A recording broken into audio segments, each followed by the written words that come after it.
Olha, em audiência na Câmara dos Deputados, o ministro da Fazenda, Fernando Haddad, classifica o bate-boca com deputados da oposição como molecagem e diz que dar calote ou vender patrimônio público não é política fiscal responsável.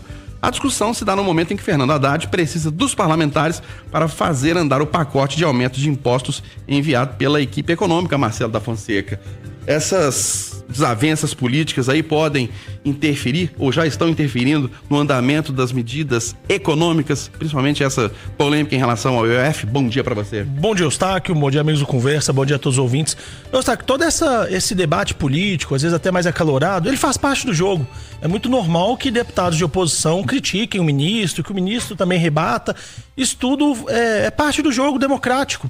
Né, os deputados que foram para confrontar o Haddad, realmente eles têm essa função de apresentar seus problemas. Eu acho que o Haddad, ele conseguiu apresentar algumas propostas que podem ser positivas, né? A taxação das bets aumentar a taxação das bets, pode ter algum recurso maior, acabar com algumas isenções fiscais, discutir isso no Brasil é importante. Agora, o problema maior que eu vejo, e aí é muito difícil, mesmo os petistas conseguirem defender o Haddad, é que dá sempre a impressão que o governo faz tudo na base do improviso. O governo tem um plano, aumenta o IOF sem discutir com ninguém, e aí no mesmo dia volta atrás. Recebe porrada de todo mundo, do setor produtivo, dos deputados, e aí desiste da ideia e muda. Passa alguns dias, o governo lança uma nova proposta, só que também não é discutido a fundo. É tudo feito de forma muito improvisada.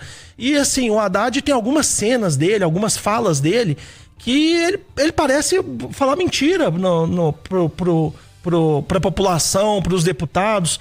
E fica muito feio ver o Haddad falar algumas coisas. Sabe, ele falar com o Nicolas que seu vídeo que teve 300 milhões de visualizações, teve a ajuda das Big Techs. Ele consegue provar isso? Ou é uma fake news que ele está falando no Congresso Nacional? O Haddad tem algum indício para provar que o Nicolas teve alguma ajuda das Big Techs para fazer esse vídeo, para bombar esse vídeo? E o pior, ele falar que não tem nem 300 milhões de pessoas que falam português. Como que esse vídeo teve 300 milhões de visualizações? Ministro, provavelmente ele deve saber isso, né? Não é possível. Alguém pode ver o vídeo mais de uma vez, ministro. As pessoas, os usuários de redes sociais, podem ver o vídeo 10, 15, 20 vezes se quiser. Então, assim, chega a ser até um insulto, né? Inteligência alheia, algumas coisas que o Haddad fala. E aí é muito difícil defender, porque parece um pouco de incompetência, mistura um pouco de falsidade mesmo, e aí ele recebe as críticas de forma muito merecida. Ô Rita Mondinho, você está otimista de que essas compensações, vamos dizer assim, vão dar certo, né? Aumentar os impostos para não aumentar, outros impostos para não aumentar o IOF? Bom dia para você. Bom dia, Eustáquio. Desde o início eu falei que foi uma coisa assim, como disse o Marcelo, improvisada. Tipo assim, nós precisamos de tantos bilhões para fechar o orçamento esse ano para a gente cumprir o arcabouço fiscal. Aí eles saíram procurando o que a gente pode fazer para conseguir esse dinheiro. Parece que é assim que esse governo atua. Vamos aumentar o IOF, aí vem a ignorância, a falta de conhecimento. O IOF é um imposto regulatório. Eles deveriam ouvir o presidente do Banco Central, falar, cabe aumentar essa alíquota, porque nós estamos falando de um imposto que incide sobre todas as operações, que pode incidir sobre todas as operações financeiras. Nós estamos falando de câmbio, nós estamos falando de crédito, nós estamos falando de investimento, ou seja, nós estamos falando da vida da pessoa. E aí você onera, você aumenta o custo para as pessoas, você tira a liberdade de ir e vir do seu dinheiro com imposto. Você pode aumentar o crédito, onerar o crédito em até 40%. Você começa a cobrar imposto sobre a sua aposentadoria privada. Então é um negócio que não tem base racional. Ao invés de vamos tentar fazer algo estruturante, que é a palavra que eles estão usando, né? Estruturante. Só que estruturante é adequar as despesas ao orçamento, adequar as despesas às receitas. Eu morro de rir que esse governo fala assim, não, nós estamos crescendo 3,4%, o PIB do primeiro trimestre cresceu 1,4%, é o melhor crescimento de PIB dos últimos anos. Mas como que houve esse crescimento? Esse é o crescimento de má qualidade, é um crescimento baseado baseado no aumento da dívida pública por causa dos programas sociais. É um crescimento baseado na má qualidade do investimento público, que ao invés de ser transformado em educação, saúde, segurança, infraestrutura, está sendo transformado em N programas de auxílio. E o próprio Haddad falou ontem, falou assim, não, a gente tem que melhorar a qualidade de monitoramento dos cadastros. Quer dizer, o governo admitir que os cadastros dos benefícios sociais não são monitorados de forma correta. A gente vê o que está acontecendo no INSS. Então, são problemas estruturais dentro de casa, de falta de vontade política de gastar com qualidade e com responsabilidade o dinheiro do contribuinte. Aí vem a grita geral que eles descobrem que o IOF não pode ser usado dessa forma, porque senão eles vão dar um tiro no pé. Eles resolvem taxar, o que não paga imposto? As LCIs, as LCAs, os segmentos incentivados. Se um governo incentivou um dia a construção civil, o agronegócio, a infraestrutura, é porque esses segmentos é que sustentam o crescimento sustentável da economia. Aí vamos taxar o que está dando certo, vamos taxar quem produz, ao invés de corrigir o grande problema do Brasil, que é olhar as despesas e gastar com qualidade, diminuir o número de ministérios, as mordomias, os supersalários, tudo que está errado há anos, mas não. Inclusive as emendas parlamentares. Só existe negociação hoje é porque os parlamentares também têm interesse em verbas para sustentarem as emendas parlamentares. Mas graças a Deus eles estão redescobrindo que são representantes do povo e não simplesmente negociantes do dinheiro do contribuinte com o Poder Executivo. E você, William Travassos, como está analisando toda essa situação? A polêmica é muito grande em relação ao IOF, aí tem bate-boca no Congresso Nacional, aí o governo anuncia que não vai mais aumentar o IOF, mas vai compensar com o aumento de outros impostos. Onde é que nós vamos chegar? Bom dia. Bom dia, Eustáquio, bom dia a bancada, aos ouvintes da Itatiaia. Eu acho que, assim, eu não sei onde nós vamos chegar, eu acho que essa é uma pergunta de $1 milhão, né? Quem conseguir responder isso de forma precisa, mas eu acho que o principal erro ontem, né, e começa com o Rogério Correia, presidente da Comissão de Finanças, que é do partido do Haddad, e que por uma questão de ordem, né, com o pedido dos deputados, ele se atrapalha e ele cancela, né, acho que 50 minutos antes da previsão de término, ele encerra para evitar o que aconteceu com a ministra Marina Silva. Né? Então eu acho que faltou habilidade política, acho que é um erro você ter um presidente da comissão que é do PT e traz um ministro do PT, então eu precisava de alguém ali imparcial, alguém para poder fazer esse meio de campo e fazer a política funcionar. O que acontece é que é difícil você ouvir críticas, né? E quando você ouve uma crítica e chama um deputado de moleque, de falar que é molecagem, aí acabou o respeito. Aí você não vai discutir absolutamente nada. E a falta de habilidade desse presidente da Comissão de Finanças em administrar isso, né? Porque o Jordi pede a palavra e fala o seguinte, eu fui acompanhar ontem, quando eu vi o Haddad falando, falei, pô, isso é importante pra gente, porque a gente vai falar de economia, eu não tinha dúvidas que esse assunto vinha para cá, e fui acompanhar. E aí eu começo a acompanhar e daqui a pouco começo a ver uma troca de farpas, que eu falo assim, gente, vocês estão discutindo o Brasil.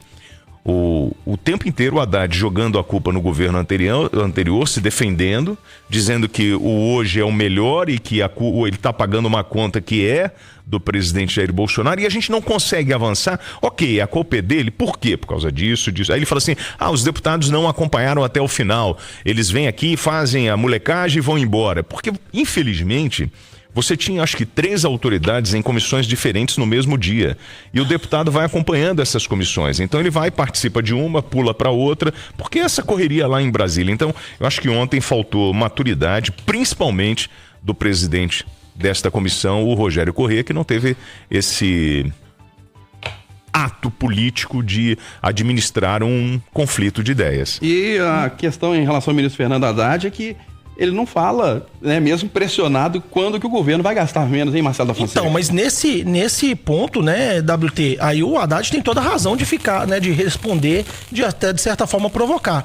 Porque quando um deputado, né, o Nicolas é um deputado muito combativo, né, sabe usar a retórica muito bem. Quando o Nicolas faz várias provocações e críticas ao Haddad, e aí quando o Haddad vai responder, o Nicolas não tá no plenário, aí o Haddad tem todo o direito de falar, olha, eu vim aqui para debater, fui provocado, fui questionado, e agora que eu tô, né, fazendo minha retórica, o parlamentar que me questionou não está aqui, então eu acho que aí o Haddad tem razão sim de mas apontar ele não pode que, chamar. olha, parece que o deputado Nicolas veio só para falar, para fazer o vídeo dele, e na hora de ouvir, ele não tá aqui. Mas então o tema não é esse. é de falar, é o local de expor ideias, mas também é o local de ouvir essas explicações. Sim, mas eu não quero saber o que ele achou da ausência do Nicolas.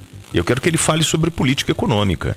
Ele está ali na frente de uma comissão e ele não pode chamar um deputado que um deputado está fazendo molecagem. Aí ele leva para o lado pessoal e aí a impressão que eu tenho é que a ideia é tumultuar e acabar com o assunto e a gente não discute o que é importante. Tudo bem, WT, mas você consegue entender que a gente está aqui num debate. Eu viro e falo que o WT não sabe nada de economia, não sabe nada de política, não conhece Minas Gerais, papapá. Quando volto em você, eu levanto e vou lá para a redação... Deixa a cadeira, você não vai Marcelo. falar, poxa, deixa eu falar pra quem me provocou. Mas qual é o nosso público-alvo?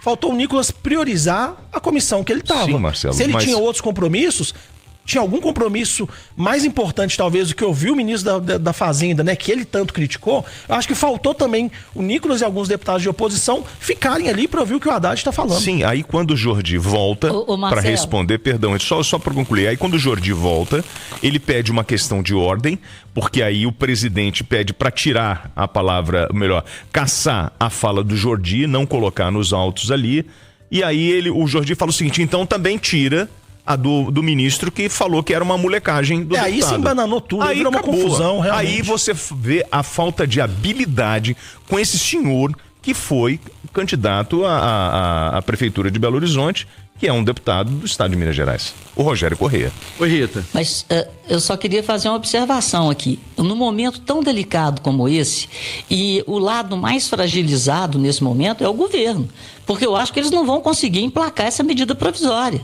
Então o Haddad perdeu a oportunidade de, inclusive, dar um tapa de luva no Nicolas, se era isso que ele queria. Ele falou, o deputado não está aqui, mas eu vou responder para a sociedade brasileira. E aí ele poderia falar exatamente o que todo mundo quer ouvir. Que política econômica é essa que ninguém entende? Então eu acho que faltou a ele a cumprir com o seu cargo. O Nicolas é um representante do povo, como todos os outros que estavam ali.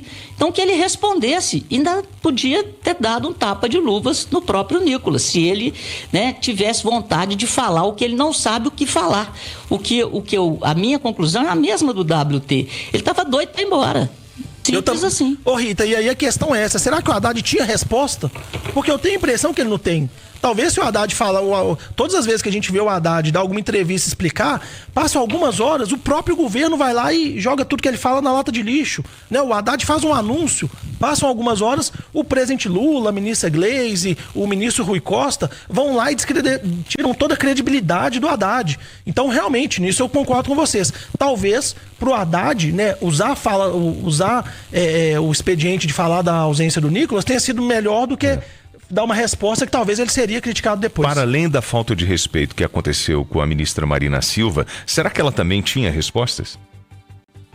Bom, o Supremo Tribunal Federal forma maioria, já são 6 dos 11 ministros, para responsabilizar as plataformas por conteúdos ilegais publicados por internautas. Ministros Dias Toffoli, Luiz Fux, Luiz Roberto Barroso, que é o presidente, Flávio Dino, Cristiano Zanin e Gilmar Mendes entendem que não é necessário decisão judicial para as plataformas WT tirarem do ar conteúdos criminosos. Sim, e eu quero saber qual é a regra do jogo, porque o que me preocupa é que a gente está às vésperas de uma eleição, então eles falam, não, isso não é censura. Ok, será que não? Por exemplo, tem um vídeo que eu gravei falando sobre o domínio de território no Rio de Janeiro e entrei em colaboração com a Itatiaia, tem 1.600.000 visualizações. Eu postei ele sozinho, 449 mil visualizações. Então, isso fala sobre a ausência do Estado, né, no controle do território no Rio de Janeiro. E esse vídeo viralizou. e aí alguém pode falar assim, não, esse vídeo não é bom pra mim, eu vou tirar. Qual é a regra do jogo? Porque eu ainda não sei, entende? Não adianta só dizer, eles serão responsabilizados. Eu quero saber qual é a regra do jogo, porque isso ainda não está claro. E o meu medo é sim chegar a uma censura. Rita Mundim, pra você. Olha, eu tive a mesma sensação, mas exatamente a mesma sensação do WT. Qual é a regra? Qual é o critério? Quer dizer, na ausência de critério, vale tudo. Mas vale tudo do lado de quem? Então, se vale tudo de um lado só, tudo pode ser sensível. E se tudo for sensível, o nome disso é censura. A liberdade de expressão pode ser cerceada, porque a gente não sabe o critério.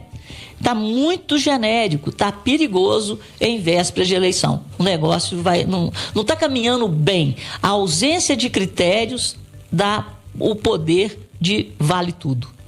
Ô, Marcelo da Fonseca, responsabilizar o autor da publicação ou as Big Techs? Eustáquio, a regra do jogo é o artigo 19 do Marco Civil da Internet. O Marco Civil da Internet, que já funciona no Brasil, foi discutido por anos no Congresso, foi sancionado no governo da ex-presidente Dilma Rousseff, foi debatido muito. A regra do jogo está clara. Hoje, se você ofende alguém, critica alguém, faz alguma postagem que é considerada ofensiva, a pessoa, vítima, o alvo, pode entrar na justiça, pode te acionar por calúnia, por difamação, só que aí pode levar muito tempo para esse conteúdo ser retirado. Então o WT outro dia falou que tem perfis fakes, né, que usam sua imagem. Sim. Até você conseguir derrubar esse perfil, vai levar tempo. Então, qual que é o grande problema? Para você conseguir derrubar só com uma decisão judicial, que é o que está previsto hoje no marco civil da internet, só com uma decisão da justiça, a Big Tech, né, o Twitter, o Facebook, o Instagram pode ir lá e derrubar aquela conta ou aquela postagem. Isso demora muito tempo. Então vamos pensar, se alguém é alvo de uma calúnia, de uma mentira, essa pessoa talvez vai ficar anos, meses esperando uma decisão judicial para conseguir reverter aquela postagem. Então isso é uma coisa que precisa sim ser aprimorada no marco. Talvez criar um período mais curto para que isso tenha uma resposta. Agora, nesse ponto me chama muita atenção que não é função do Supremo regulamentar nada. Quem faz a regulamentação, né? Quem elabora projeto de lei, quem discute regras é o Executivo e o Legislativo. É o Legislativo que tem essa função. O Supremo não tem que discutir essa questão do Marco Civil da Internet, né? O Supremo não deveria estar legislando nessa causa. Isso é uma responsabilidade do Congresso. E, infelizmente, no Brasil, a gente está vendo as instituições ultrapassarem os limites.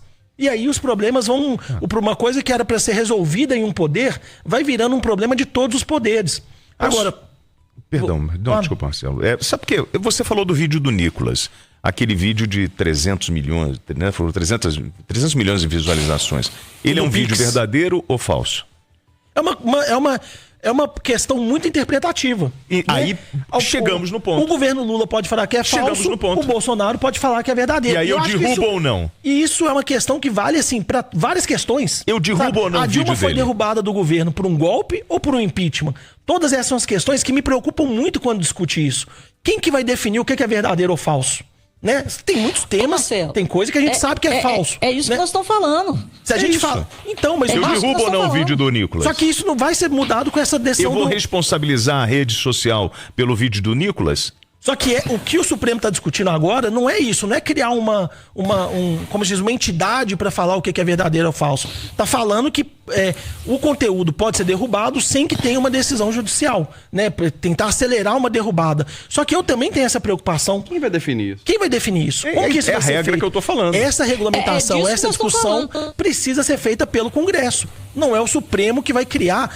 Vamos imaginar o Supremo criar uma entidade, né? O Alexandre Moraes vai falar o que é verdadeiro, o que é falso. O ministro Gilmar Mendes vai falar o que é verdadeiro, o que é falso. Será que a gente quer ir por esse caminho? Será que a gente quer uma comissão formada pelo Executivo, pelo Legislativo, pela sociedade civil para definir o que é verdadeiro e o que é falso? É muito preocupante. Só que esse é um debate que tem que ser feito com a sociedade de forma mais profunda. Não é em uma canetada do Supremo. Não pode ser simplesmente uma votação de se é constitucional ou não. Isso te remete a algum período da história brasileira onde a gente tinha nas redações a presença de alguém da censura? Eu acho bem diferente, viu, o WT? Tá bom. Eu acho que uma coisa é um governo, uma ditadura militar, uma pessoa que vira e da cabeça dela fala o que é, o que não é. O que a gente vai tirar dessa discussão sobre as redes sociais, eu acho que ainda precisa ser muito discutido, muito refletido, muito pensado. É muito diferente do que um general ir lá e falar que você não pode falar isso ou aquilo. Censura é censura, Marcelo. Rapidinho, eu só acho que o Supremo quer embolar as coisas em vésperas de eleição. Esse é que é o problema, é o que o WT está falando e que eu concordo com ele. Nós estamos sem critérios na marca do pênalti da eleição. Rita Mundim, Marcelo da Fonseca e William Travassos participaram da conversa de redação.